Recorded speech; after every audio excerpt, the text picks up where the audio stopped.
Hey everyone, it's Night Haro here, and today I want to talk about what is probably the best way to set a group of ads off balance in content. And of course, there's kind of a presupposition to this that you want to set mobs off balance. And the reason for that is because of the exploiter passive, which we've talked about in a previous video, but I'll just go over it briefly here. So you're starting to see that a lot of DPS builds are running the exploiter passive. It's been changed recently and is in a lot better spot than it has been. Now, typically what you'll see with off balance is you'll proc it. It lasts for 7 seconds, and then there's a 15-second cooldown. So you end up with that 7 out of 22 seconds, you can have a target off balance. And what the exploiter passive does is it increases the damage done, as long as you have that CP slotted, by 10% on targets that are off balance. So that's pretty significant. And, this has been showing up on DPS builds that are parsing on a dummy. So if you think about it, on a dummy, you're only generally, the fight is very long. And so it kind of, the longer a fight goes, the closer it actually gets to being up, that uptime of about 1/3. It's like 32% of the time. But for shorter fights that might only last anywhere from 7 to 15 seconds with trash packs, and that's typically what you'll find if everybody in the group has an actual trash setup, is that they don't last very long at all. So what you end up with is the burst potential of the exploiter passive is actually much higher, because instead of getting effectively, if you take 10%, multiply it times the effective uptime of 1/3, you end up with about a 3% damage increase. Now, if the fight lasts less than that 22-second cooldown, and much less than what you would have on a dummy, there's the potential that, all 7 seconds, or, maybe the fight lasts for 15 seconds. So then you end up with closer to a 50% uptime. And so you're actually getting a 5% damage increase instead of a 3% damage increase. I know maybe not the end of the world, but still it is a damage increase. And when you're trying to, get through some of the hardest trash packs in the game, which with the newer trials and stuff like that they are, it can actually be very beneficial. Again, especially in terms of burst. So then the question becomes, well, we talked in a previous video that was more designed for healers about using a lightning staff and being able to use shock reach or shock clinch to set a target off balance. Well, that's only single target. And, you can have a lot of smaller ads, as well as anywhere from like 3 to 5, maybe even 6 of the more elite ads in a group that you want to set off balance. So the question is, well, how do you do that? And the answer to that is Ruinous Scythe. And this ability has been around for a while, and you've been able to do this for quite a while. And a lot of necros use it in their trash setups. But what this does, it used to work a little bit different than it does now. Now it just automatically, you use it once and it sets all the targets off balance, as well as applying the hemorrhage status effect. Now I will note here that the hemorrhage status effect, and I think this is very confusing. If you look at something like Pulsar and you read the tooltip, it actually says that it applies minor mangle. Now minor mangle reduces an enemy's max health by 10%.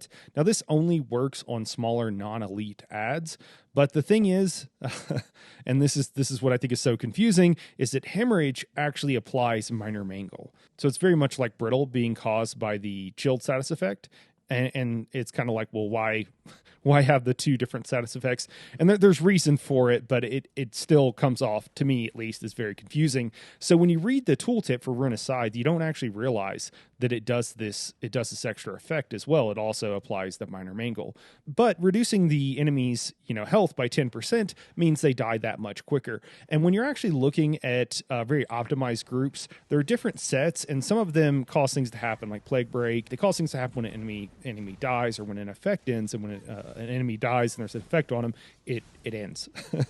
So again, kind of confusing there, but you can end up with a lot more burst damage. That 10% reduction is, that's pretty huge. You're reducing their health by 10%, and that can cause those things to go off quicker, and therefore for enemies to die even faster. So you get a lot of these small effects, but you keep layering them on and on and on until you get like a pretty significant difference between a really optimized group's trash DPS and a non-optimized group's trash DPS. So anyways, all that to say that Ruinous Scythe is a great skill. Now, this is typically only going to be ran by either a DPS, but it could also be ran by a healer as well if you have a Necro healer and you don't have a Necro DPS in the group, or they don't have it morphed or whatever. I will note that you do not want a tank to be using this, as you want the tank to be using Hungry Scythe.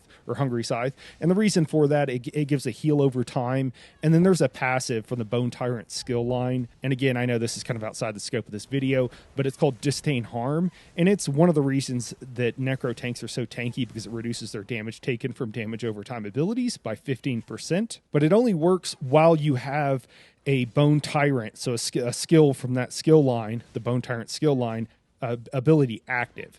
And if you want that up 100% of the time, there's only really two main ways to do that. One of them is with Hungering Scythe, with the heal over time that lasts for 10 seconds, or Bone Armor. And a lot of times, Necro tanks are not actually using Bone Armor. They're using the Mage's skill balance to do that. And so you really want them, all in all, just trust me, you want them using Hungering Scythe. So it's up to then a healer or a DPS to use the skill. Now, as a healer, this is pretty nice because you can go in, you only need to hit it once, it only takes 1 GCD. It is in, basically melee range, so you have to get up there and get close and personal, but it will do it in an AoE. And part of that melee range is also why I didn't recommend this and why I recommended a different skill for healers on boss fights.